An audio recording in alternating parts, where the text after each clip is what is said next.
Hello and welcome Iqbal इंशाल्लाह services. आज का लीगल टॉपिक है कि ओरिजिनल रेंट एग्रीमेंट किसके पास होगा। अगर कोई एग्रीमेंट होता है टेनेंट्स के दरमियान और लैंडलॉर्ड के दरमियान, तो वो एग्रीमेंट असल किसके पास होगा। लैंडलॉर्ड कहता है असल मैं रखूं, किराएदार कहता है असल मैं रखूं, तो कानून क्या कहता है। देखिए, जो कानून है हमारे रेंट के, सिंध का सिंध रेंट प्रेमिसेस है, पंजाब का है, और कंटोनमेंट कोड का भी अलग से कानून है।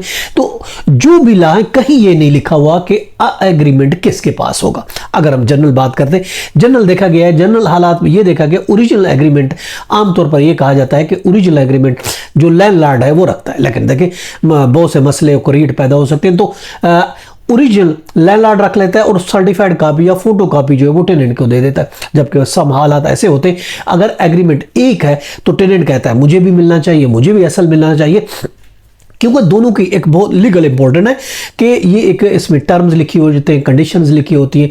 इसके अलावा रेंट के बारे में, ड्यूरेशन के बारे में, ऑब्लिगेशन के बारे में कोई डिस्प्यूट क्रिएट हो जाता है, तो ऑफ कोर्स फिर पता चलना चाहिए कि किसके पास ओरिजिनल होना चाहिए। चुनाचे बेहतर जो अगर हम बात करते हैं, अगर हम बेस्ट प्रैक्टिस की बात करते हैं, तो बेहतर तरीका ये है कि ओरिजिनल एग्रीमेंट दोनों के पास होना चाहिए, टेनेंट के पास भी होना चाहिए और लैंडलॉर्ड के पास। उसके बेहतरीन तरीका यह है कि एट द टाइम एग्जीक्यूशन दो रेंट एग्रीमेंट बनाने चाहिए, दोनों ओरिजिनल होने चाहिए और उसके अंदर यह लिखा होना चाहिए कि ओरिजिनल दो एग्रीमेंट तैयार किए गए। इसलिए दो एग्रीमेंट होंगे, उसके अंदर भी लिखा होगा, तो एक ओरिजिनल एग्रीमेंट लैंडलॉर्ड के पास होगा और दूसरा एग्रीमेंट जो वो टेनेंट के पास हो, ताकि दोनों के पास किसी किस्म का कोई प्रॉब्लम ना हो, हर एक के पास ओरिजिनल होना चाहिए।